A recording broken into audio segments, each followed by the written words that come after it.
നമ്മൾ ഇന്നില്ലേ ഒരു 8ന്റെ പണി വാങ്ങിക്കാൻ വേണ്ടിയിട്ടുള്ളൊരു പോക്കാട്ടോ ഈ പോകുന്നത്. സംഭവം ഇത്രേ ഉള്ളൂ. കഴിഞ്ഞ ദിവസം നമ്മളൊരു റിലേറ്റീവിന്റെ വീട്ടിൽ പോയിട്ടുണ്ടായിരുന്നു. അപ്പോൾ അവിടെ ഈ ചൂണ്ടയിടാനുള്ളൊരു സെറ്റപ്പും തൊട്ടപ്പുറത്തൊരു പുഞ്ചയൊക്കെ ഉണ്ടായിരുന്നു. അപ്പോൾ അങ്ങനെ ഞങ്ങൾ ചൂണ്ടയിടാൻ വേണ്ടി ശ്രമിച്ചു. നിങ്ങൾ ഈ കാണുന്നത് ബെയ്റ്റ് എന്ന് പറയും, അതായത് ഫ്രോഗിന്റെ ബെയ്റ്റ്. ഇങ്ങനെയാണെന്ന് തോന്നുന്നു, എനിക്കറിയില്ലായിരുന്നു. അപ്പോൾ എനിക്ക് പറഞ്ഞ് എക്സ്പ്ലെയിൻ ചെയ്ത് തന്നപ്പോഴാണ് എനിക്ക് സംഭവം ഇന്നതൊക്കെയാണ് മനസ്സിലായത്.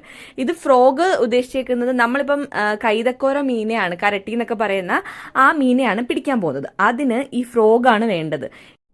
ഇതിങ്ങനെ വെള്ളത്തിന്റെ മുകളിൽ കൂടെ ആയിരിക്കും പാസ് ചെയ്യുന്നത്. എനിക്കറിയാൻ വയ്യാത്തൊരു പണിയാണ്, പക്ഷെ എന്തോ ചൂണ്ടിടാനൊരു ക്യൂരിയോസിറ്റി. അങ്ങനെ ഞാൻ പലപ്പോഴായിട്ട് ഞാനത് ട്രൈ ചെയ്തു.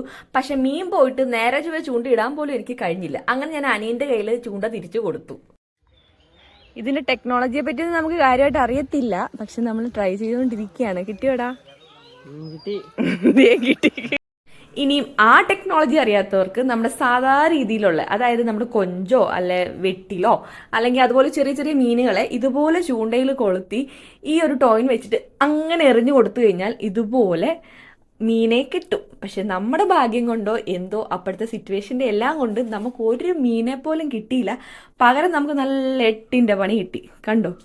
ഞാൻ ചൂണ്ട അനിയന് ഹാൻഡ് ഓവർ ചെയ്തപ്പോൾ ഞാൻ കരുതിയത് അവനെങ്കിലും ഒന്നിനെ പിടിക്കുമെന്ന. പക്ഷെ അവൻ അതിലും എന്നേക്കാൾ വലിയൊരു മണ്ടത്തരം കാണിച്ചു. നമ്മുടെ ചൂണ്ടയിൽ നമ്മുടെ ആ ഫ്രോഗിന്റെ ബെയ്റ്റ് അത് നമ്മുടെ കുളത്തിലുണ്ട് സൈഡിൽ നിന്ന് ചീലാന്തി മരത്തിൽ കൊണ്ട് കുരുക്കി.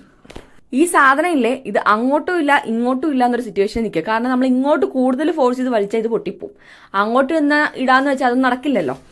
മാത്രമല്ല ഈ ഒരു ചെറിയ സാധനം, ഈ ബെയ്റ്റ്, ഫ്രോഗിന്റെ ബെയ്റ്റ് എന്ന് പറയുന്നത് 10-400 രൂപയുടെ വിലയുള്ള സാധനമാണ്. അങ്ങനെ ചെറിയ ഐറ്റം അല്ല. അപ്പം നമുക്ക് അങ്ങനെ ഉപേക്ഷിക്കാനും പറ്റത്തില്ല.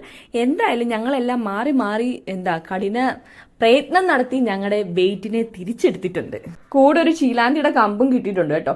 അങ്ങനെ നമുക്കൊന്നും പറ്റില്ല ഈ പണിന്ന് മനസ്സിലാക്കി നമ്മൾ തിരിച്ച് ചൂണ്ട ചേട്ടനെ ഏൽപ്പിച്ചിട്ട് നമ്മളെല്ലാം വീട്ടിലേക്ക് മടങ്ങി.